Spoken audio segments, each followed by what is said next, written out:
Great, thank you, Sinai, and welcome everyone to Grad Talks. I am Todd Pascal. I am the faculty representative for the Grad Talks series in the Idea Center. And this is my fourth revolution around the sun doing this. So I'm super excited to have three really distinguished speakers here today from industry who are going to share with us the ins and outs, the do's and the don'ts of finding a job in industry. So that is, of course, topical and very important to a lot of you who are participating today, many of you who are going to be either on the job market right now or will be on the job market soon. So we are super excited to have these ladies with us. And so I will actually just let them introduce themselves, a brief introduction, and they will tell you a little bit about the company that they are representing today. So we will start. I'm going to go in order of how folks appear on my screen. Jennifer.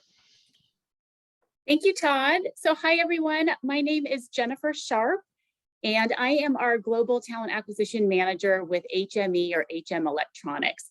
And we are a local company that just celebrated our 50th anniversary last year. We are private. We have about 800 employees globally, and we have 5 subsidiaries underneath the HME brand. So our largest and flagship is HSC, or Hospitality Specialty Communications. We basically invented the drive-through with McDonald's 50 years ago. So we have 70% of the global market share in what we call the QSR, quick service restaurant industry space. So next time you go through a McDonald's, a Starbucks, an In-N-Out, a Chick-fil-A, KFC, Taco Bell, you name it, check out that headset. It more than likely has an HME logo on it. So we do all of the communications going on between the ordering and then everything going on inside that restaurant. Our other flagship company is Clearcom. SpaceX is a big customer of ours. They use all of our intercom technology. Just went to space with Richard Branson. Got back from Beijing doing the Olympics, and then whatever news station you watch locally, and also whether it be CNN or BBC, that's more than likely our Clearcom equipment in the background making things happen. So again, HME, HM Electronics here in Carlsbad, and have a variety of engineering opportunities in the cloud, embedded AI space. So wonderful organization, and look forward to speaking with you all today. Thank you. Fantastic, Jennifer. That was great. And thank you for agreeing to serve and agreeing to participate today. We really do appreciate it. Next up is Paula. Hi, everyone. I am Paula Cleveland. I'm the director of our talent acquisition team, and I work for Mitchell International. We have, over the last couple of years, gone through a couple of acquisitions and mergers. So we are now technically in light, but we still have a brand of Mitchell, which is really our software division. So that's who I'm going to be representing today. So we have similar, we've been around for a while. We've actually been in business now for just over 75 years. We have 6,000 employees now. We are headquartered in San Diego. And through the COVID experience, we actually have moved to being 100% remote, which has been a very enlightening and an interesting experience for all of us. But our team seems to really like it, so we're going with it. We are a technology leader in the property and casualty space, which is servicing sort of the auto and insurance side of that industry.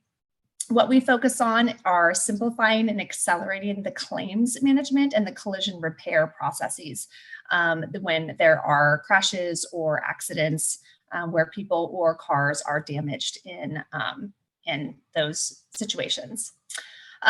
We have been doing this for a very long time and are sort of a clear leader in this space. I know it's business to business, so there's not a lot of home knowledge of these types of industries, but we've been doing this for a very long time and really have some cool solutions that we build. So we are at the heart of it a software company and have several hundred engineers that are working on these projects, maintaining them and building out new features. Great. Thank you so much, Paula. Really, really interesting. Great. And our final panelist today is Ella. Thank you, Todd. Hello, everyone, and good afternoon.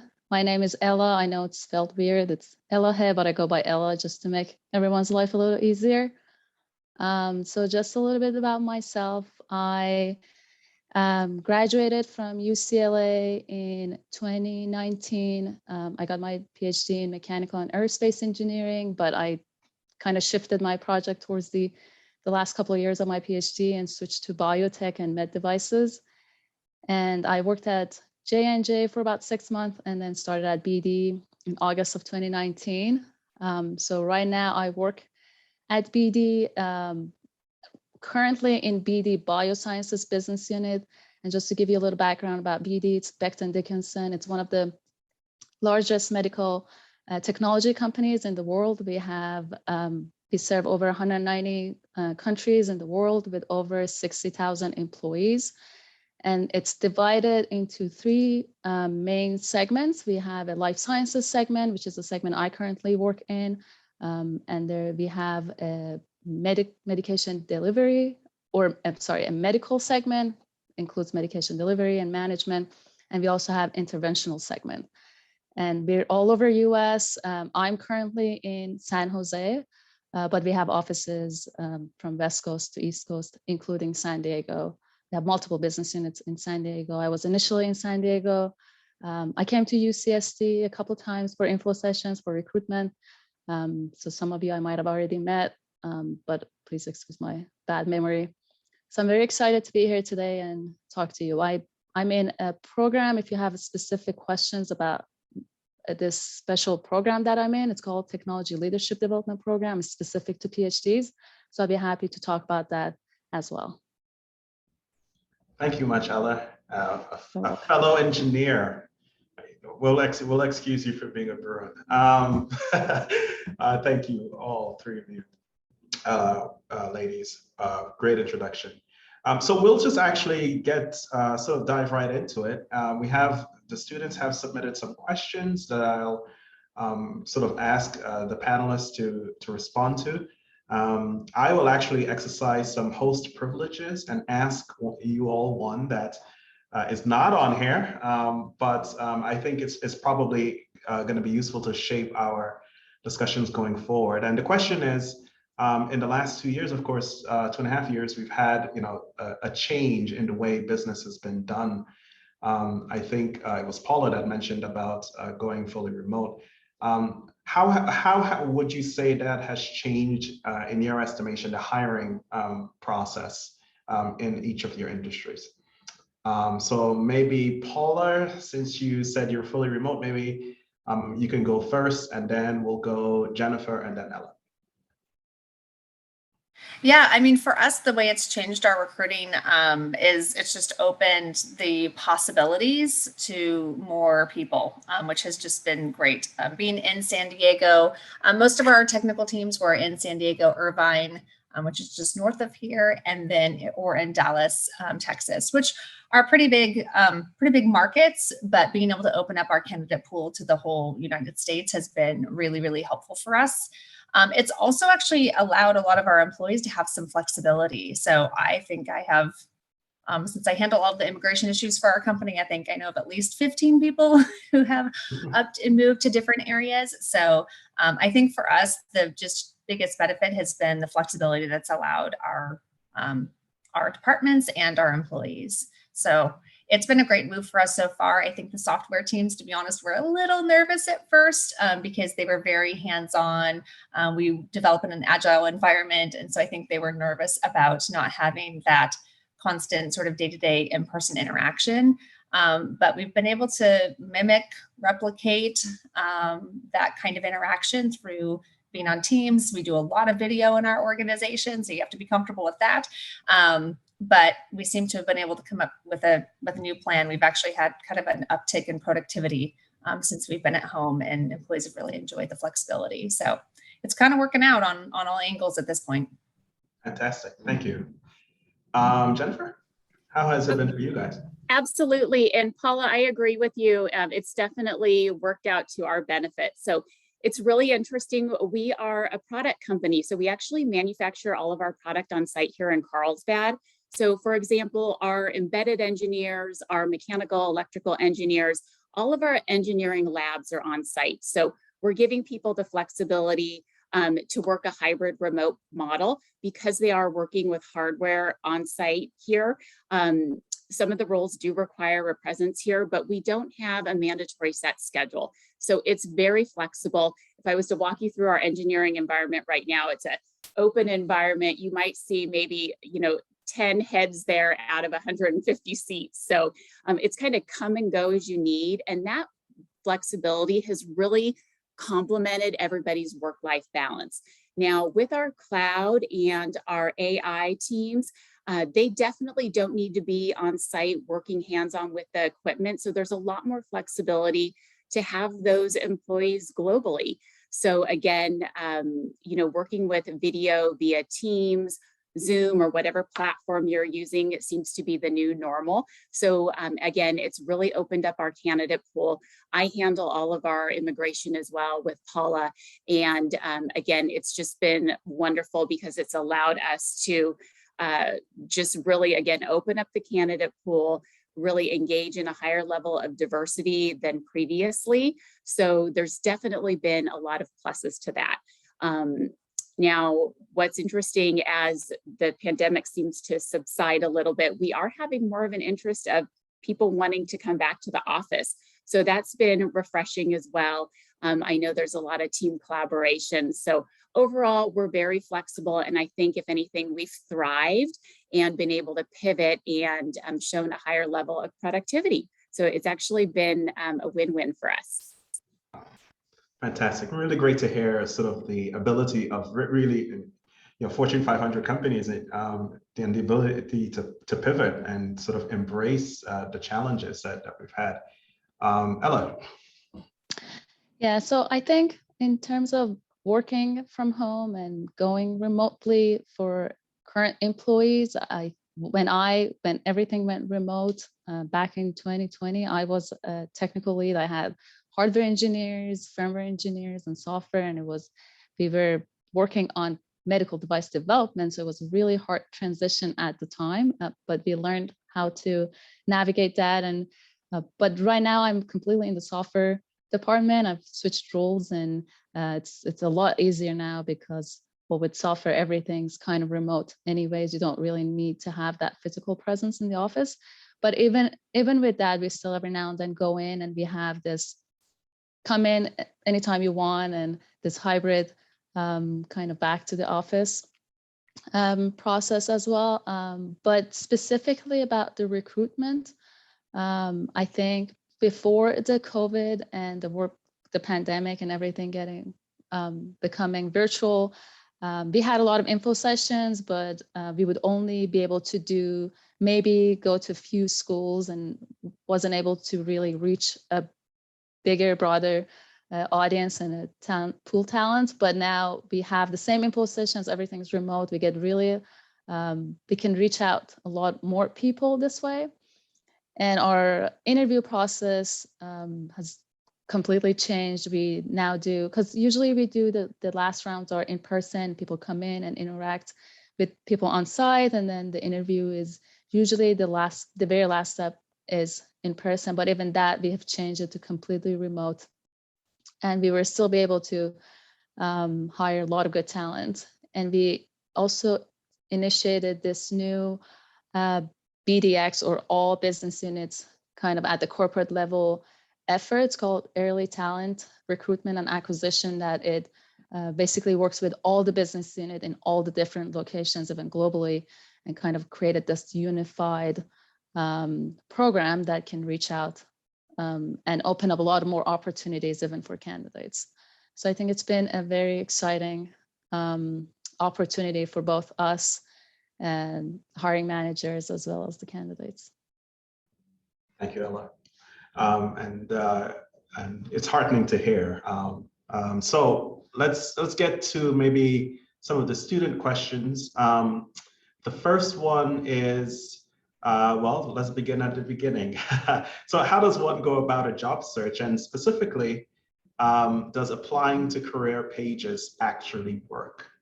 And maybe Ella, you can start us off this question.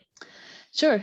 Well, I was in that same position not that long ago, about 3 years ago, and I was applying for jobs, and I always had this question of, should just go on the careers website and apply, and does that really work? And I want to say that that does work. Obviously, I mean, we're constantly looking for applicants through our, well, for us is jobsbd.com and our career website. But my experience has been it's always very important to build personal relationships and network with people, either through LinkedIn, attending info sessions, and just, you know, sending out a message and asking for just a quick chat and getting to know the company and the culture. I think it's very important. It makes a difference. I'm not going to say that if you're a really good candidate and you haven't built that connection, then that's not going to, you're not getting hired and you're not getting the opportunity to interview. But I always think that it really helps. It puts that personal touch and it makes a difference. And yeah, that's how I actually heard about the job that I have today. I just went to an info session, started talking to someone and applied and just used that connection. And from there, it was more straightforward, I think, and like went smoother, because sometimes it gets lost in the pool of applicants. But I definitely encourage to still apply and use those career websites, but also maybe do a combination of both and reach out to individuals. Especially on LinkedIn, I think it makes it a lot easier. That's great. I mean, it's actually, you said something that hadn't really occurred to me, because as professors, we get emails all the time for people saying, hey, I would like to chat, and it can become overwhelming. But it's heartening to hear actually that picking up a phone and still calling folks and saying, hey, I'd like to talk about the company, that helps in the recruiting process. It's really heartening to hear. Yeah, especially now, I think in this, like right now, there's a lot of job openings for a lot of companies. They're looking for talent. So we always appreciate people reaching out and wanting to learn more and hear more about them. Fantastic. Thank you, Ella. Jennifer. Absolutely, Todd. Thank you. And so I agree with everything Ella just said. So, how do you begin your job search, and does applying to the career pages actually work? Yes, it does. But you really want to, again, take it to the next level and make those connections. So LinkedIn, again, is a wonderful way to start leveraging those connections. If you're applying for a certain role, start putting in search words to maybe look up the manager, the team, the TA team, again, connect with them, send messages. It's a great place to start those conversations. And then how do you begin your job search? So a great way to do that is even start researching the UCSD CAP partners. So Ella, Paula, and myself, our companies today, along with the other partners on the website, and start researching those companies and industries that are of interest, and dive into their website, their careers page, and see if the industry, the messaging, their mission on the website, if that all resonates with you and aligns with your core values. It's a great place to start, again, doing your research and start leveraging connections, and even seeing if there's alumni that you can make that connection with from there. So reach out, let them know you're interested, ask them to point you in the right direction, or if they can make some recommendations on who to connect with. It's all about, again, networking, building those connections. I also recommend that each of you, incorporate maybe 30 minutes or an hour of this into your schedule daily, just like you do your studies, and make this a natural part of what you do. And even once you do get your role, continue the networking and connecting. It's so important. Absolutely. So yes, start your job search with research and applying to the careers page. It does work. Great. Thank you, Jennifer. Thank you. That was great. Paula. Yeah, let me see if there's anything I want to add there. The only, it sounds silly, but just start with the basics of making sure that your resume is top notch and that your LinkedIn profile matches it. We always want to see consistency, that the same types of experiences are being expressed in both of those places. recruiters tend to go through a lot of stuff very quickly. Hiring managers tend to dive in a little bit deeper. So you can always add more information on your LinkedIn page because it probably will get looked at by the hiring managers who are looking at you. The other two things, just make sure on your resumes that you're answering the basic questions. Since you're just coming out of school, your education is probably going to be one of the more important things that you have on your resume. So just make sure that there aren't any things that the recruiters would need to follow up with you to see if you are qualified. So make sure that your degree is on the actual, specialty of your degree, that your GPA is on there, that your graduation date is on there, and then any kind of distinctions or programs that you've taken part in, if you've been a tutor, if you've done research, if you've received any sort of awards, make sure that all of that stuff is in there. I always say don't discount work experience. I know a lot of folks end up working jobs that maybe are not internships that are software development oriented, but I love to see work experience anyway. I just love to know that you've had experience in a job with responsibilities and showing up every day and understanding a little bit more of the teamwork and collaboration that happens in workspaces. And then anything that's personal, especially in today's world, if you're open to relocation, I would definitely put those types of details. You can kind of just put them down at the bottom. That'll kind of help fill out. It'll help answer questions quickly for recruiters instead of having to kind of go back and forth, and it's more likely to get you put into the yes pile versus the maybe pile. And then other than that, I think, they're talking about networking, reaching out to people. Use the fact that you are a student. It doesn't last for very long, but most people are quite willing to have conversations, exploratory conversations, informational conversations, or discussions with you. So don't be afraid to reach out and use that excuse of I'm a student and I need to learn more about what's going on in the professional world before I can, make decisions. So use that to your advantage. People are usually quite open to having those conversations. And yes, apply online. I would actually highly suggest that you apply online and then reach out so that you can say in your message, I've already applied. And then that way, when it's forwarded to the recruiters, it's simple for us to literally click. And then now your resume is, highlighted or pushed to the hiring manager or whatever it might be. So that makes it easy. That's kind of the key, is you want to be easy from a candidate perspective.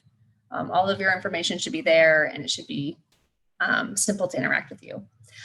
One other tiny thing, this sounds kind of crazy, answer your phone and have an actual voicemail that identifies it as you. Recruiters are pick up the phone kind of people. We text, we call, we email. So if you're in a job search, I would be highly available by all of those means.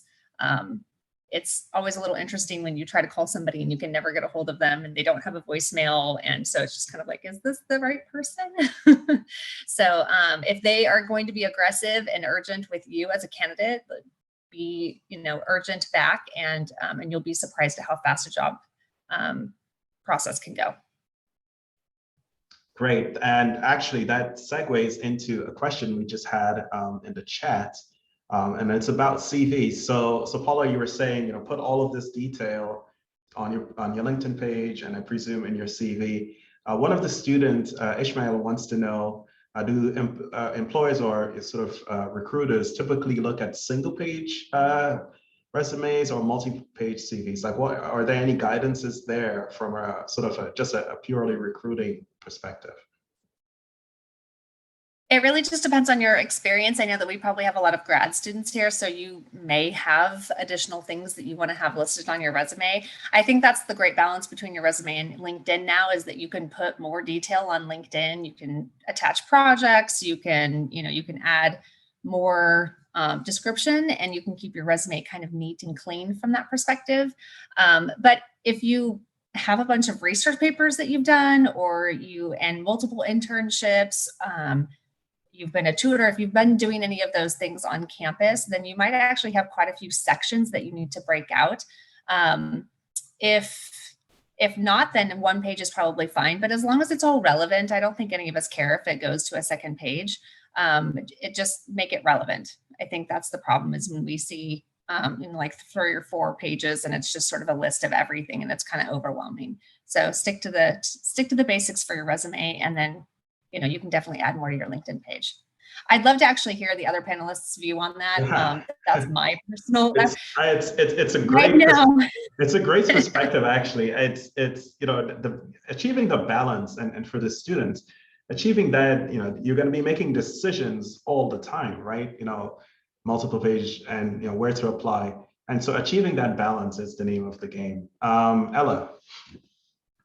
Yeah, I think for me, we usually hire a lot from grad school and for technical roles. So I can see why maybe not quite the CV, but including those publications that you've had in your resume, it's important.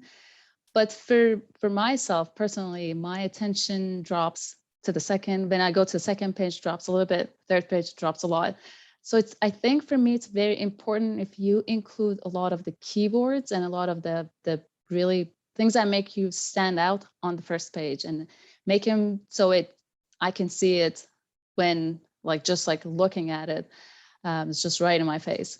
So I think that's important to highlight those things and make sure all the relevant keywords, the things that the recruiters or the hiring manager are looking for, it's on the first page. I know it doesn't sound like, why not just look at the whole thing, but it's just that there's so many resumes that we have to go through that sometimes we miss some important things that you have done, but because it was somewhere buried that we just miss it. So I think it's really important when you create sections and use certain words that go back to the job description and use the keywords from the job description, and also create, for the program that I am in, it's a technology leadership development program. So we care about the technical work that you've done, your publications and your PhD or your master's thesis, but also really care about your leadership experiences. So I want to see a leadership section in your resume. Doesn't have to be within academia. It's something that you've done outside of academia. Maybe you were a coach for a soccer team. That's great. Please put that in there. But maybe a different job that doesn't really require a lot of leadership, they wouldn't care about that. So I think you have to modify your resume based on the job and the position you're applying for. And that's very important. Don't just have a generic resume and send it to all the jobs. You're just reducing your chances. Great. Thank you so much, Ella. Great advice there. And Jennifer. Absolutely. And I agree with Paula and Ella that you want to have the content relevant and have it be clear and concise and not rambling on. And like Ella said, we do receive a very high volume number of resumes. And usually we scan the top of the resume, do a real quick scan. Going to a second page can sometimes be cumbersome again, and it may get lost in the mix. So you really want to have the relevant information of that job description at the top of the resume. So again, the keywords, the required technical skill sets and competencies, your education, and then any activities that are going to highlight, that you're a hypo, you've got that aptitude, potential, aspiration. You want that at the top of your resume. And I always encourage people, yes, customize your resume per each submittal. If you submit the generic, it is going to reduce, the probability that you'll likely get selected. And another thing is too, if you are submitting multiple resumes and you are addressing a specific position or company, double check that. There's nothing worse than getting a resume and having it say, I'm looking to be the next embedded firmware engineer at Qualcomm, and you're submitting it to HM Electronics. So it's those very minor attention to detail that's important as well. But I agree with everything else that the other panelists said as well. Thanks so much. A follow-up question for everyone, and maybe just a yay or nay. In terms of formatting, should it be sort of just standard template, or I've seen CVs and resumes from people that have lots of colors and different ways of personalizing it. I mean, is it so standard or highly personalized in terms of colors and layout? Jennifer. I prefer standard. I'm not a big fan of photos, paper, colors. So I usually like standard, and it usually works best with our applicant tracking system software as well. Great, thanks. Paula. Yeah, just ditto. You have to remember that nothing happens in paper anymore. And so when you submit your resume, it should always be in PDF so that the format that you created stays there. So don't use, I mean, you can create it in Word, but then convert it to a PDF. And yeah, you just have to remember that funky colors, backgrounds, all that kind of stuff doesn't always render in applicant tracking systems as well as you might think. And so it can make your resume look a little weird when people are first seeing it. And then if anyone does end up printing it out, you know, you just want to make sure that it's easy to still see everything that's supposed to be there. So it may seem a little boring, but like just standard is best. Something that is clear, easy to read. There's enough white space that your eyes don't get overwhelmed. Those are all important details. Thank you. Ella. Yeah, I agree with everything that the panelists said. I prefer standard and maybe very consistent kind of your standard resume template. I've seen a lot of creatives, colorful ones. I don't have anything against it, but it also doesn't do anything for me. It's just, I would prefer if everything was a standard because it's easier to find the information I'm looking for. And yes, also through the online system that works better. Thank you all. So the next question that was submitted, and then we'll get to a couple of the ones that are in the chat. The next one, just kind of piggybacking of the earlier discussion, they're just wondering, how do you stand out in an application?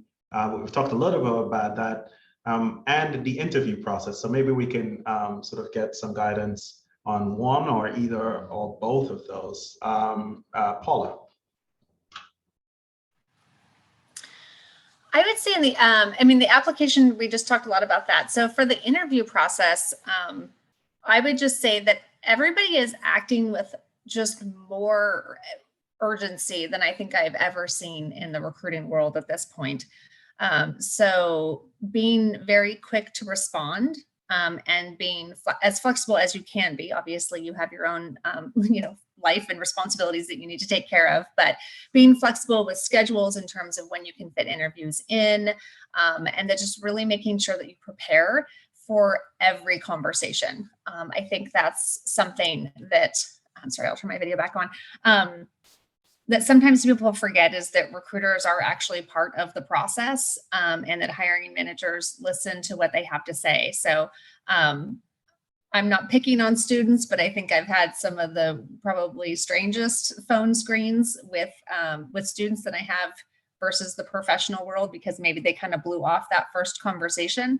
And it may seem like they're just asking some basic questions, kind of doing a basic qualification as you're applying for positions, but all of those interactions are part of your process. So if you are kind and cooperative and responsive to the person who's scheduling your interviews, all the way up to the VP who you end up meeting with for your final interview, that will all bode well. I think when we have folks who are prepared and fast and courteous, you'll be surprised at what a difference that will make. Great. We can go into more about like how to actually prepare for an interview, but those are the mini basics. I think the point about being kind, you know, to the students in general, just be natural and be yourself, and you're all kind and thoughtful people, and so take these things seriously, every single one of them. Thank you very much, Paula. Ella. Yeah, I second everything Paula said, and I think in an interview there are two different categories of things that you're being kind of tested on.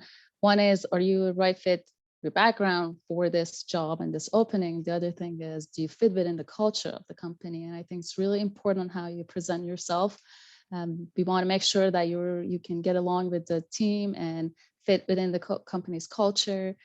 And that's, I think a lot of that you can't get that really from the resume, and a lot of that comes out from the interaction and how you interact with people on the team, with people who are going to be your superior or people that are going to be working under you. So it's really important that you present yourself and you socialize and talk to these people, but be a professional, but also be kind and be a team player.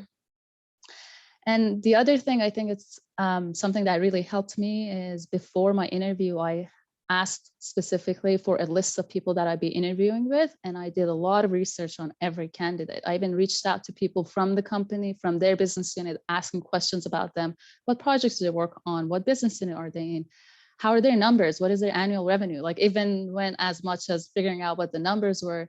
And I remember specifically, I was talking to someone in part of the interview, and I mentioned something about, yeah, your business unit is the largest business unit in BD, and they have this and that, and they were very impressed. I think that the fact that I've done research and I've put in some work and I know what's going on with the company, how it's structured, what are the values for the company, I think that went a long way.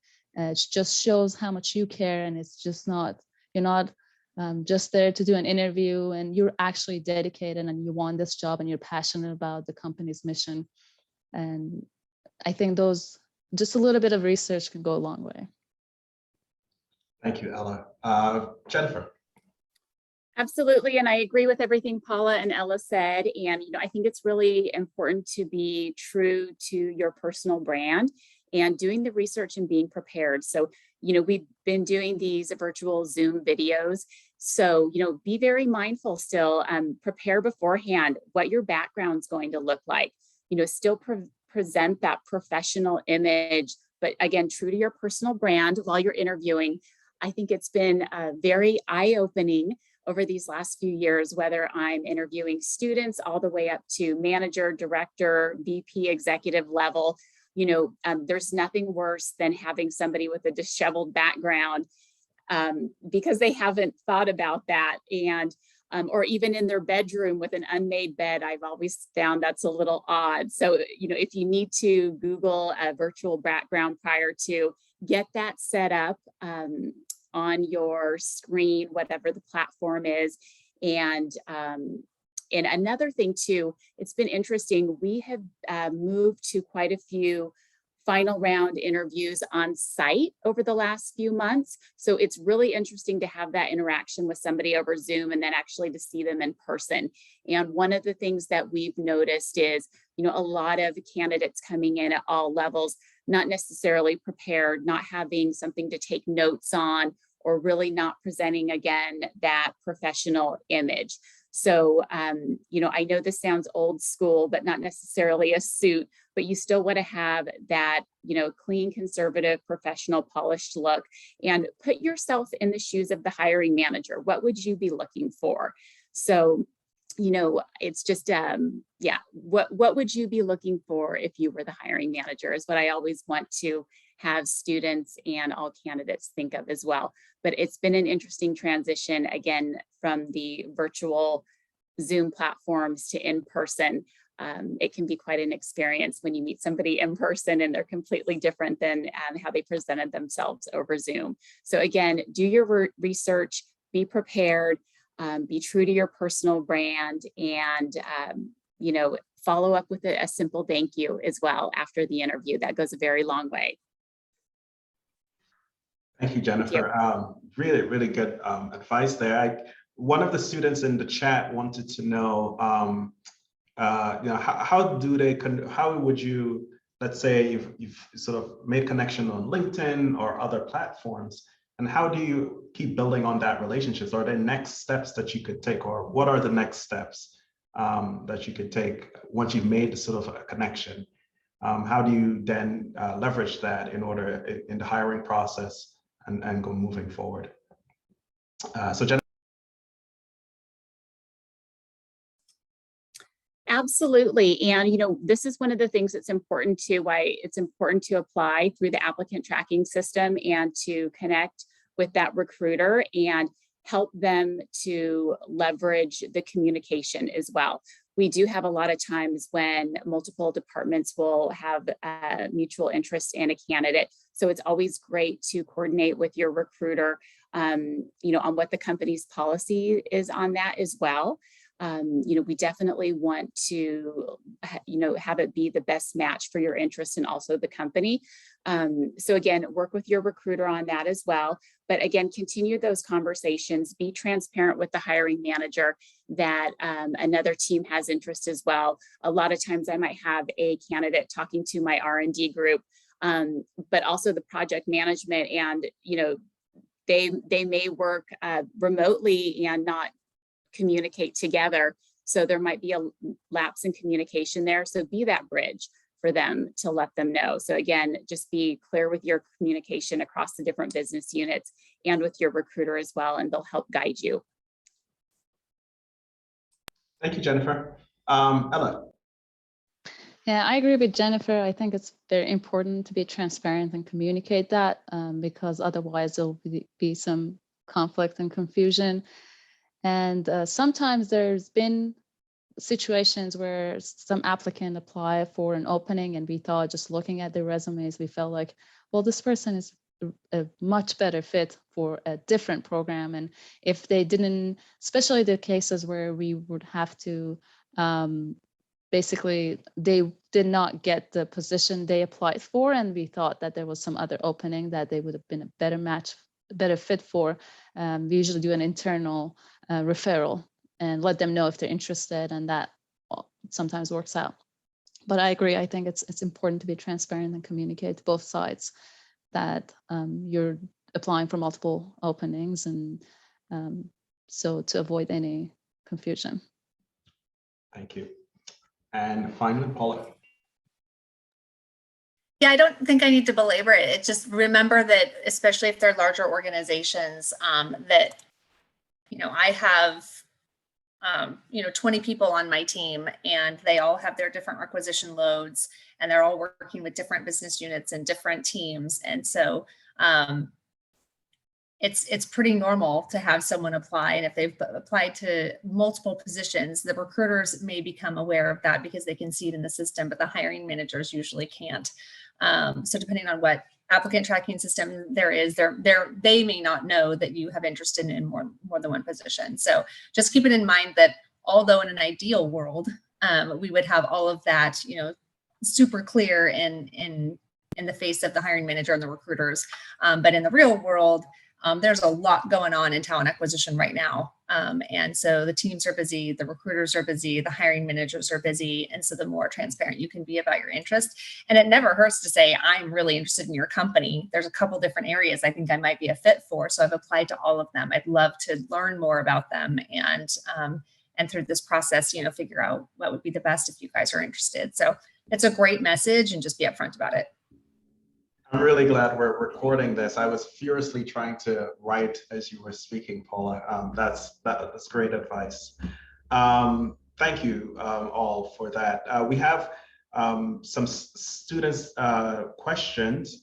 There's one about GPA, and then there's one about research. So I'll just combine those into two and post it to the panelists.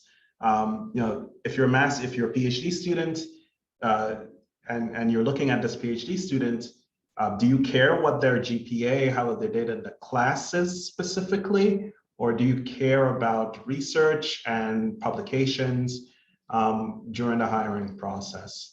Maybe we can start with Jennifer. Absolutely, Todd. So yes, while GPA is always important, it's really important to showcase any real world, real life experiences you have as well. So again, the internships, any research that you've done, any white papers, it's all very, very important, but make it specific and relevant to the company and the role that you're specifically applying to.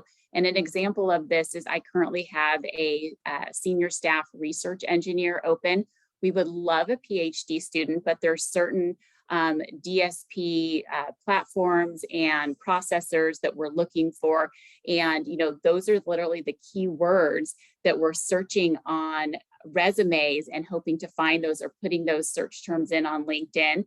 So, it's just, again, it's important to read that job description, the technology of the company. If you know that they're using like a Texas Instrument processor, again, make sure you have those very simple keywords and even the acronyms in there as well. But yes, GPA does matter, but again, it's not the ultimate deal breaker. We want to see more, again, the personal brand of the student, you know, do their goals align with ours and the company culture? So there's definitely more to it, but yes, PhD students and master's degree, the GPA is important, but it's not a deal breaker. What's behind that and the classes that you've taken, the projects, the research, any of the internships, or even like Paula had mentioned before, you know, if you are working at In-N-Out Burger while going to school, getting your master's or PhD, that is so important. We want to see those details as well. Thank you. Ella. Yeah, and I think I agree. It's GPA, it's not a deal breaker unless it's very bad. So there are some cases that if you have a lot of experience but your GPA is very low to a point that it's alarming, then I would say that's bad. But if it's somewhere in average, middle range, you know, for what's accepted for a PhD student, I don't think it's a deal breaker, at least for us, it's not. But I would say that having research experiences and having done internships and work experiences, that's more important. But I would guess that if your GPA it's not really high, then you might get asked some more technical questions just to make sure that it's not a lack of technical understanding and technical background. And it's, you know, there's so many other things that can happen that one can have a lower GPA. But I would say if you have a lot of research experiences and you worked in industry or as an intern, or you just have those skills that the job opening we're looking for, I think that's more important. But I wouldn't let that GPA slide either. Just Thanks, Ella. try to keep it up. It's a really important point, and I think you can actually use that as an opportunity if you have a lower GPA, and it's because of extenuating circumstances that, you know, during the interview process, that is something you can even bring up, you know, and that then becomes a point of connection. I think it's important for things like that. That's why we really encourage submitting a cover letter for a lot of job openings. Just tell your story. Tell us why there's your GPA is not very good because of whatever has happened. You would like to know those stories and what makes you unique. I think a lot of people skip submitting a cover letter just because it's a lot of work, but it's very important. That's where you get to tell your story. And yeah, I think that's another important thing. Thanks, Ella. Appreciate it. Paula. Yeah, I don't have a lot to add. I would just say that if you're ever going to exclude information that you know is going to be important to an organization, you might just want to keep in mind that we will likely assume the worst. That sounds terrible, but if someone has a 3.8 or a 3.9, they usually put that on their resume. If they have a 2.8, then they don't, right? So if you exclude it, we're going to assume that it's lower than it probably is. So just include it. And if it's a point of conversation, or if it gives you an opportunity to talk a little bit more about your story and your life, then great. But you're in school, and you're kind of selling your education, so your GPA is always relevant. Thank you all so much. One more question from the chat was on this issue of, you know, resume and sort of having targeted resumes to each corporation. And the student was interested in understanding if you have sort of these targeted CVs, and like how do you keep and still try to keep that in sync with LinkedIn? Like how does that work? You know, because you're sort of changing things, or are there some guidances around sort of making sure there's consistency between your CV or your resume that is targeted and your LinkedIn profile? Maybe Ella to start us off. Sure. So I think, at least for me, my LinkedIn profile is kept very high level. It highlights my experiences in the past, my education, my background, but at a very high level. I don't go through the details of what I've done in each of these roles and what I've said, what was my major in grad school. I don't go through any of the details, the specifics of the projects that I've done. But I think when you apply for a job in your resume, you want to highlight the parts of your background and your work experiences and your research that are mostly relevant to that role. So if I'm applying for a role that is, they require they do a lot of research with flow cytometry, and I worked with cells and cancer and flow cytometry and the instruments. I want to highlight those. I want to explain what I've done, what my role was. And that's where you get to really focus on the details and the skills that are relevant to the job you're applying for. But at LinkedIn, you would keep it, or I at least personally keep it very high level. And just this company, this was my role, that's my title, and this is how long I worked there, and maybe include some details, but I would keep that very high level just because you want to keep your options open and have more opportunities available to you. But then when you apply for a specific job on your resume, really focus on the relevant skills that you have that applies directly to that job. Thank you, Ella. Jennifer. Absolutely, I agree. You want to keep your LinkedIn profile high level, and the resume is an opportunity with those bullet points to, add that detailed information that's listed in the job description. Absolutely. And, I want to say too, Ella had mentioned before, you can tell your story through a cover letter, just a very simple cover letter, but, really telling your story, finding out who you are that's going to set you apart from the rest of the crowd.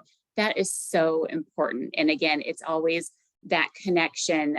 It's an opportunity to bridge that gap there and make that connection with the company, the hiring manager, the team. But again, on all of your social media, keep it very high level. And again, that resume is an opportunity to add those specific details about the company or the job description. Thank you, Jennifer. Paula.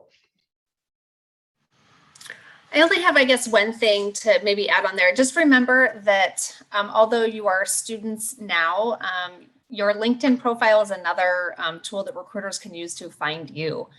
So although you may keep your experiences sort of high level for LinkedIn, you can add projects, you can add volunteer interests, you can add other things that might pull your resume up.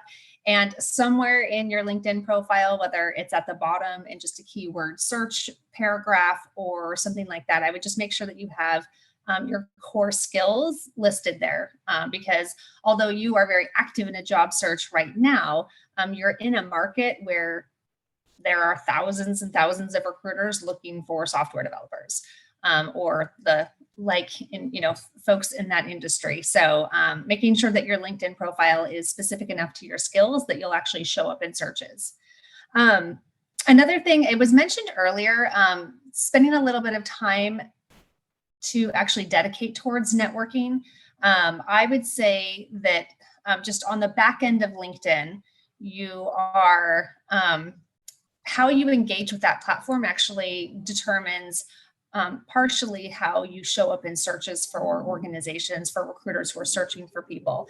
So if you respond quickly to any sort of in-mails that come in, if you accept or decline connections, if you post on a regular basis. So the more you engage with the platform, the higher you will show up in searches for recruiters. There's also settings that you can go in and say, yes, I'm available for opportunities. I'm interested in opportunities. So there's a few kind of tricks of the trade, I suppose you could say, for making sure that your LinkedIn profile is actually showing up in front of recruiters when they're out there searching. And a lot of the new search tools that recruiters are using are also scraping GitHub and other platforms as well. So those are other ways that you can bolster your online profile. Fantastic. And thank you all so much. We have, this has been great, and we have more questions than the ability for our panelists to answer in the 1 hour. I want to respect everyone's time here, and maybe in the last minute or so for each of our three panelists, just some closing remarks and some closing words from each of you. Starting with Ella.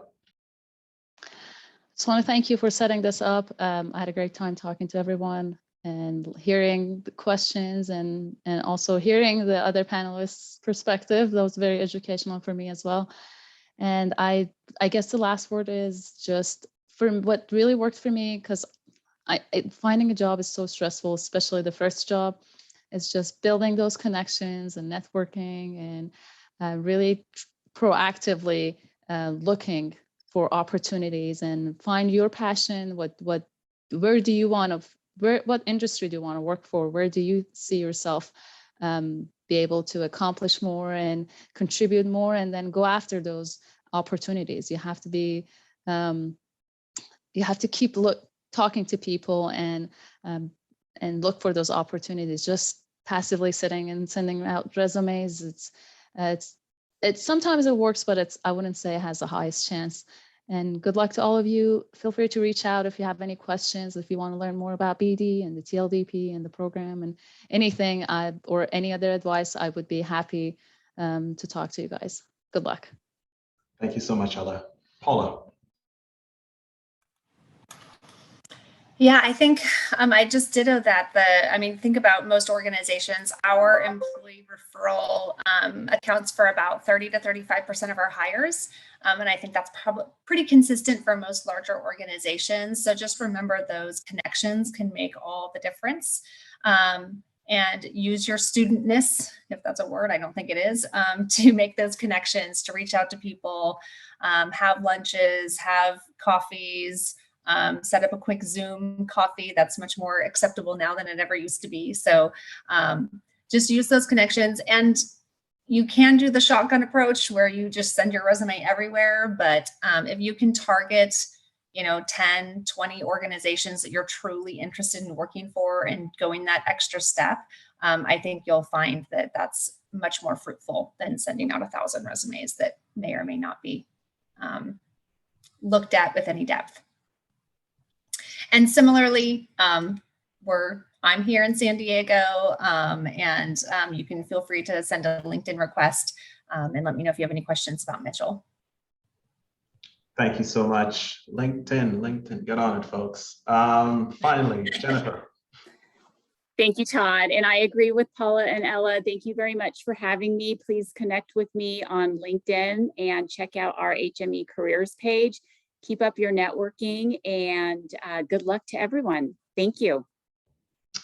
Thank you so much. I'm sure that the students will join me in just thanking each of you. It's been a fantastic panel. Thank you so much. We probably will be reaching out to you in the future, so this is not the last you'll hear from us. But so that concludes our grad talk for today. Let's thank the speakers all again. Thank you so much. And we will see you soon on the next edition of Grad Talks. Take care, folks. Be safe. Bye-bye. Bye.